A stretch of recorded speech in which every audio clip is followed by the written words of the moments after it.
let's see. Gee, I wonder what we should do next. Okay, well, I think it's clear what we need to do. Fortune teller. Fortune telling? Yeah, do you believe in that stuff, Monika? Well, he doesn't. I know it's mostly a bunch of vague and generic things anyway, but sometimes it's fun. It might be amusing. Like, they might say that I'll win $1 million in the next 20 minutes, and I'll make off with my gorgeous, tall, supermodel girlfriend in a Ferrari made of gold. Okay, no, well, that'd be stupid. Watch it happen to someone. Okay, no. Do you not like fortune telling? I don't exactly like the idea of things being predetermined. True, because then it's like, in some ways, if you predict something bad, are you gonna be scared of it for the rest of your life? Versus just going with life as it comes at you.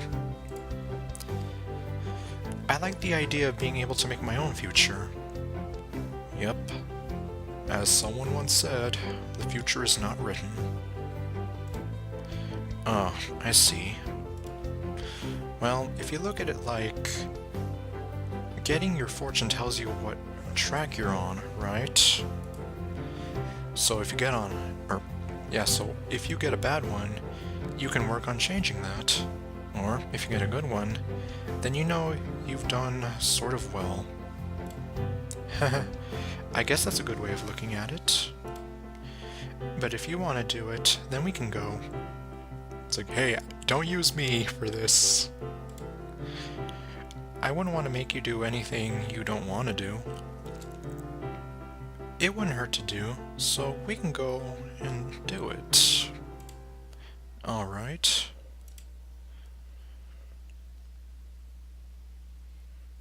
The fortune-telling booth is more like the entire classroom. We get in line and wait a while before being let in. Hey look, it's just like the other classroom. Okay, no, well, it's like I really shouldn't poke fun at the backgrounds or whatever. Okay, well anyways, the room itself is dark and lit only with candles. Thick curtains covering the windows. The desks have all been tucked against the wall as well, with a violet tablecloth covering them. At the center is another longer table with a similar tablecloth on top, a single crystal ball on top. Yeah, I'm sorry if I keep being picky about sentence structure. Oh well. On the opposite side of the table is a student, most likely a girl, who is peering into the crystal ball. She is dressed like a witch, complete with the pointy hat and robes. Her eyes are hidden by the brim of her hat. Let me peer into your future. The student rubs her hands on the crystal ball. Look into my crystal ball and see your future. I see much struggle in your future. There is something that only the two of you can accomplish. Something will attempt to tear the two of you apart. Possibly me, through my stupid decisions. Okay, tear you two apart. But with much work, I see that you two can make it. That is all. And that's the news. Thank you. So, Monika, what'd you think? That wasn't a very good fortune. Well, maybe you think it wasn't, but knowing how this game works, I think it's kind of clear that we are gonna have to work on something. And if I do make any stupid decisions, aka me trying to show off the good and the bad endings, then yes, it will tear us apart. Well, let's hope it isn't true then. Even though I know it is. Kind of. But it is pretty vague. Everyone struggles, right? That's right, Monika. Have you forgotten your existential crisis already? Or maybe she's not thinking about it. That is true. So we'll deal with it if it comes along. It's not like she told us anything we didn't already know. I'm curious about how she said something would tear us apart, though. Maybe she just made some assumptions. I see Monika smile as she leans in closer to me. What kind of assumptions would those be? Oh no. That's not gonna work. I hurriedly look away from Monika, mumbling under my breath. Well, that's kind of close to what I would have done. Well, you know how it is with a guy and a girl. I don't think I get it, Daniel. Could you tell me? Let's see. Well, when a man loves a woman... And, you know, I don't even remember how the rest of the song goes. Oh well. Anyways, I can already feel the heat on my cheeks skyrocketing to dangerous temperatures as I glance away. It's like, okay, Monika, it's time for the birds and the bees. You see, it's like this. Okay, well, I don't even know where to go with that. It's like, seriously, that is pretty much the birds and the bees that she's asking for. You know that talk. Anyway... Nope, you can't get away that easily. Oh, really? Are you gonna take away my save option? It's like, or is it the higher power that is, that may or may not be Sayori? I look back towards Monika, make eye contact, and immediately averted my eyes, causing her to giggle. It's like, come on, this makes me awkward. Even in real life, if someone asked me to explain that, I would be pretty awkward at it. It's like, where would I begin? Well, all I can say is hormones. That's all you need to know. However, within a few seconds, she stifles herself, putting on a look of neutrality again. Just like that. There was nothing to stop her laughter, as no one was staring. She just stopped. Ahem. Monika takes a breath, closing her eyes and nodding before looking at me. Where else would you like to go? Oh. I don't have any more options. What are you saying? It's like, what do you mean, where would I like to go, Monika? Oh well. After we go around and finish visiting some other booths, we start walking around the festival, trying out whatever comes our way. Time flies ahead. Soon enough, it's already dark out. Well, that was fun. Oh wow, look at that. The rooftop at night. Okay, well hopefully we don't have Sekai or Kotonoa come up here. Let's see, well that was fun. Monika? She shakes her head. It's nothing, Daniel. Don't tell me it's nothing. I know there's something bothering you. It doesn't sound like nothing.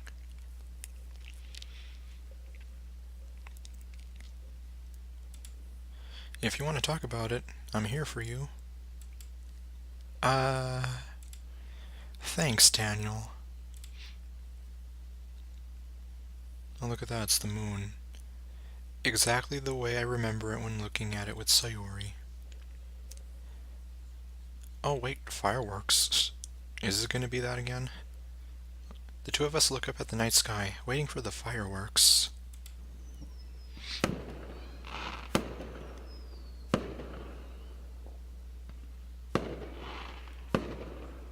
The whistling that indicates their launch the whistling that indicates their launch fills the air, not flies the air. We simply watch in silence, hearing the booms in the sky accompanying flashes of light. And it's over. And we have sad music. I turn to look at Monika, finding that she has a frown on her face. Even with this, she doesn't seem happy. She has sort of been on guard today. Except for that one moment where she was like, you know, the birds and the bees talk I was mentioning. That was the only time that she was actually happy before just snapping back to being neutral. Or at least one of the times. There was that brief moment on the rooftop earlier, but right after that, she went back to being cautious.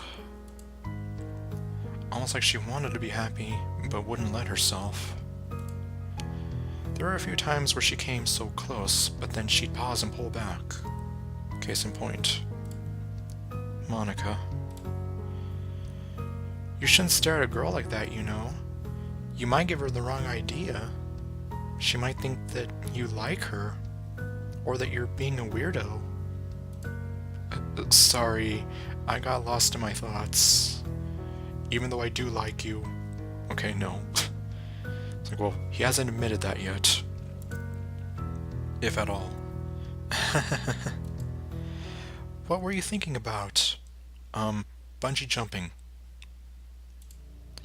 Just how happy I am right now.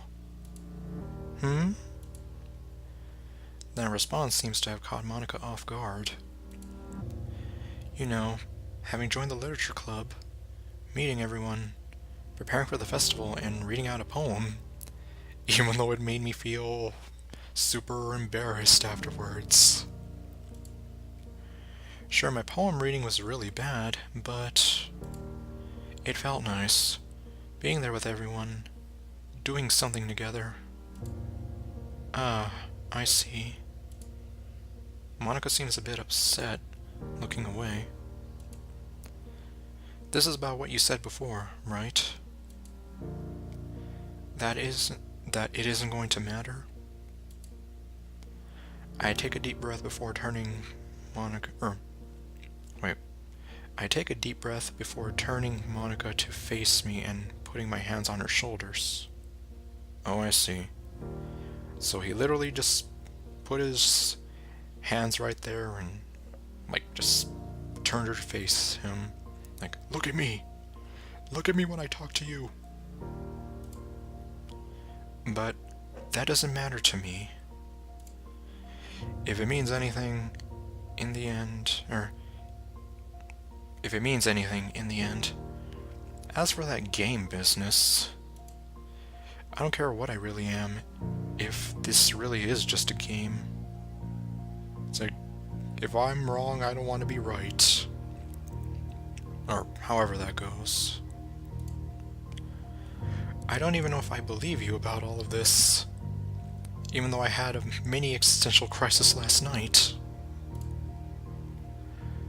I can't tell if you're right or if you're wrong, so I've chosen just to let it go for now.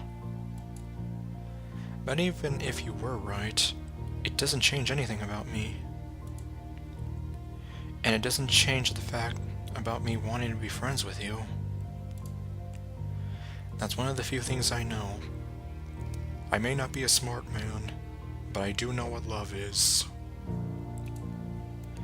And what else do you know? For a moment, I can see that facade of hers breaking, so the mask comes off. Sort of. I don't know if this is the right thing to say, but what else? I do know that spending this day with you was the most fun I've had in a long time. The rest of the words die in my throat as my thoughts catch up to me. What am I doing? I let go of her shoulders and take a step back, looking away as my mind catches up to my body. It's like, yeah, take your hands off her. Okay, well. Like, I'm pretty sure there are some Monika lovers who would be like, you keep your hands off of her, you filthy casual. Anyway, I liked spending today with you. So, thanks for spending it with me. I'm sure there's plenty of other people you'd rather have spent it with, though.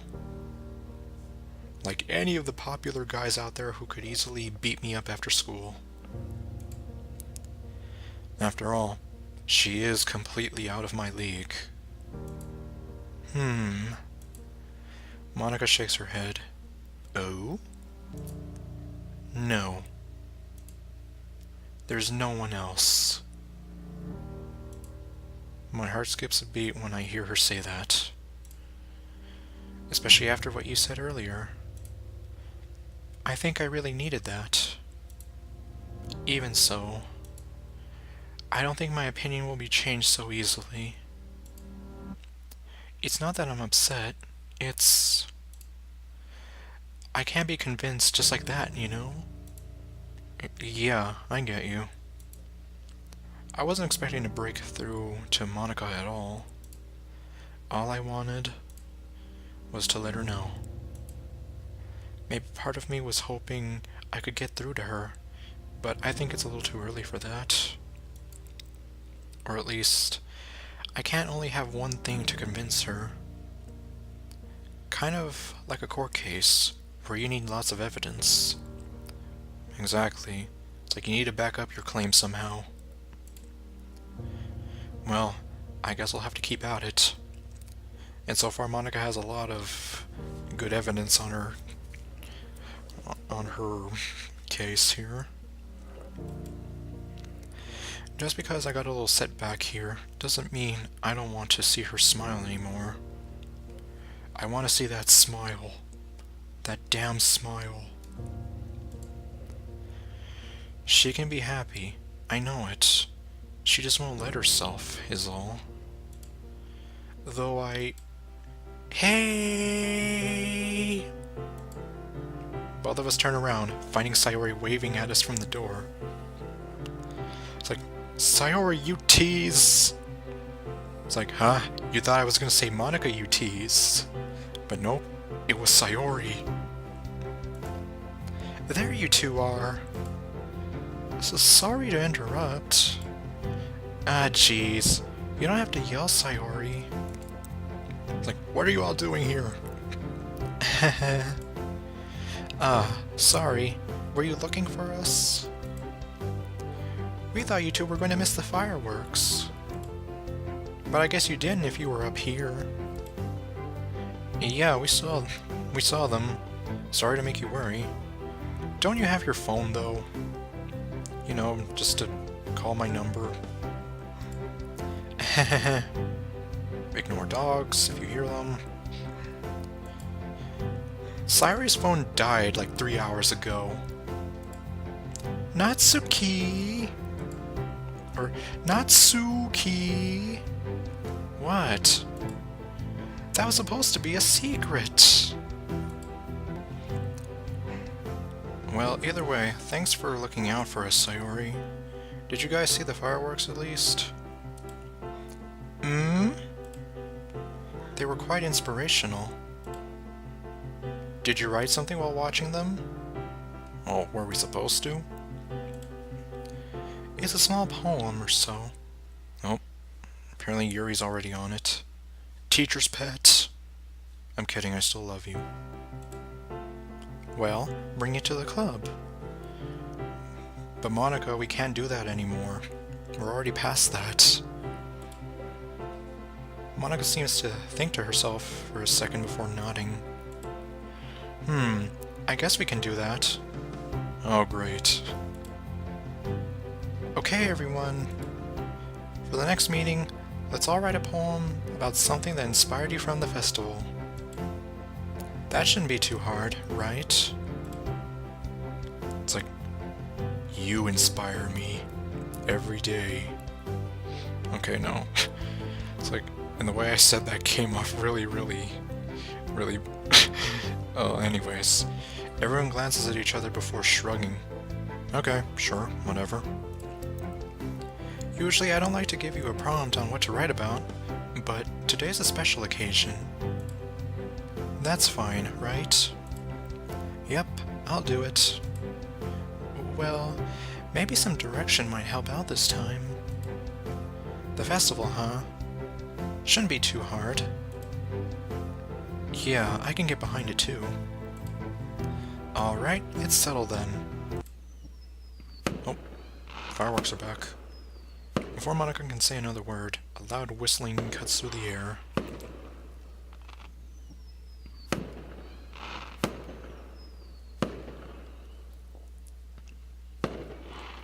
All of us look back up at the sky, seeing the second round of fireworks go off. Taking my eyes away from the display in the sky, I see everyone's faces, I see everyone else around me captivated by the lights, smiles on their faces. Even Monika has the biggest grin on her face. See? I want to see that again. Always and forever. Oh wow, that was a loud one. And because of that, I know that I can keep this up. Someday, I'll make her smile. And then I'll make sure that she never stops smiling. After the fireworks end, we all part ways. And it's over. Sayori and I are walking home at night, with Sayori humming a tune. You were at the concert, right? Hmm? They were so good, and now I can't get the song out of my head. Can't get you out of my head. No. I was like, yes, I do actually know that song. And if you don't know, well, you don't have to worry about it. It's a shame we didn't get to hear them, I guess. Were you with Monika all day? Yeah. We weren't doing anything, I swear. Monika and Daniel sitting in a tree. Kissing. Sayori's smile turns cat-like. So she is secretly the Cheshire Cat. Okay, no. She's not a cat. I thought you said you'd walk home with her, though. I thought you said you'd walk home with her, though. Shouldn't you be with her? Like, but she lives on the other side of town. Why would I go with her?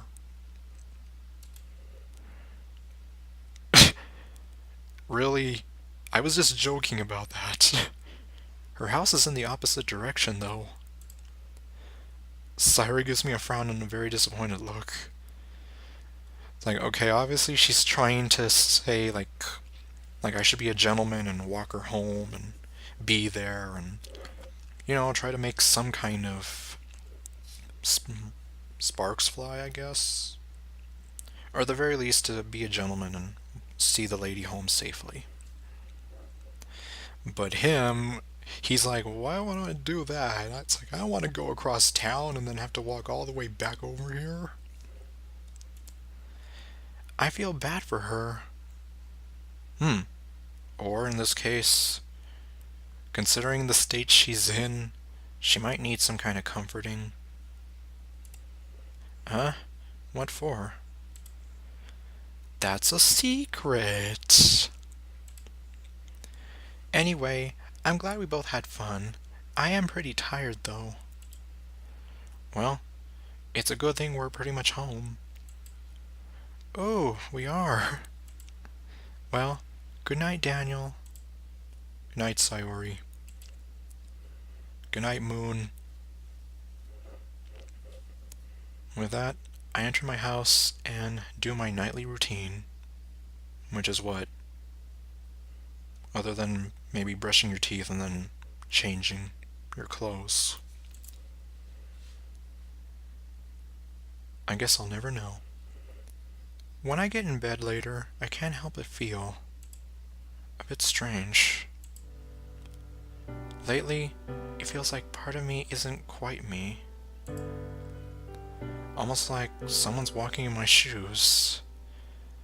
Like there's some other person right now in my body controlling my actions. Today on the rooftop, I said something, but I couldn't tell what I had said. But I know Monika was suddenly happy to hear it. If this is a game, games need someone to act through, right? Like the main character a player controls. A protagonist, one might say. I wonder if that's me. Monika did say something about me being empty, like a puppet. Because he literally is. It's like me or whoever would be playing this game is literally just acting through him to interact with these girls.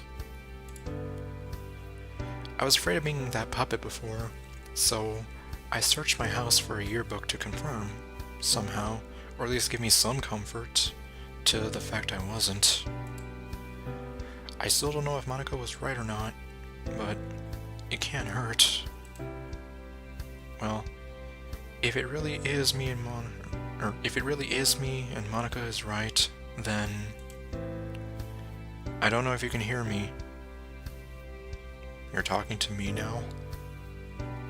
Oh my god, he's become self-aware. Well, like that bus already left like 5 minutes ago. Or if you even exist. Yes, I exist. Even though Baldy might say otherwise. No, he does say that. But whatever you're doing, please, keep things up. You know, now that he knows that I exist, is he gonna be like super mad at me if I get the bad ending and totally screw up his and Monika's lives? Well, that'll definitely be different. And help me reach out to Monika. Well, I am gonna try to do that. Even if I'm nothing but your puppet, it still brings happiness to me to see her happy. Well, that's fine because I want to see her happy too.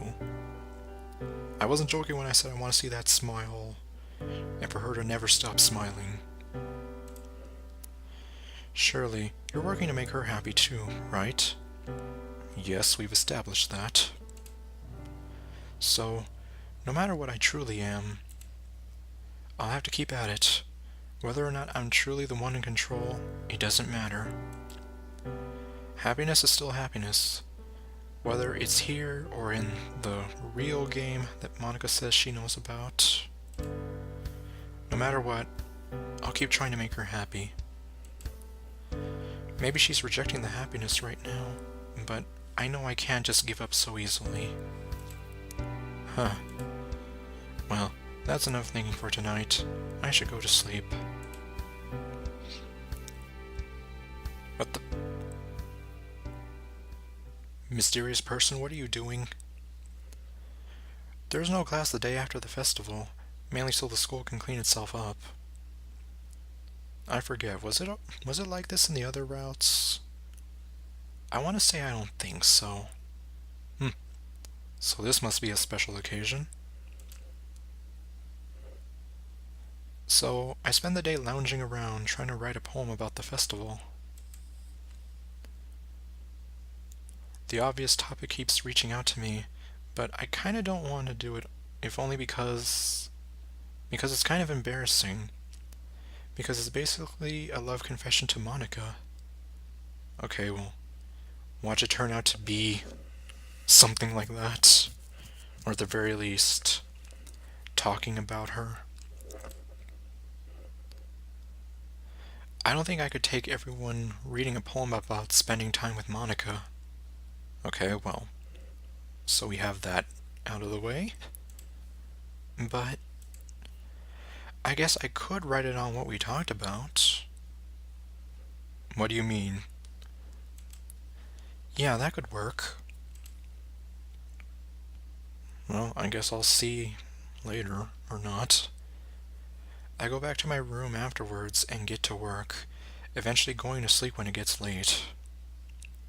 Well, that was a pretty uneventful day. I wake up the next day and go to school, as always. Where's Sayori? I find myself a little tired in class, but I think that speaks for everyone. Even with a day of rest, it's still not enough for some of us. Boy, is it not ever. It's like, just wait until you get to college.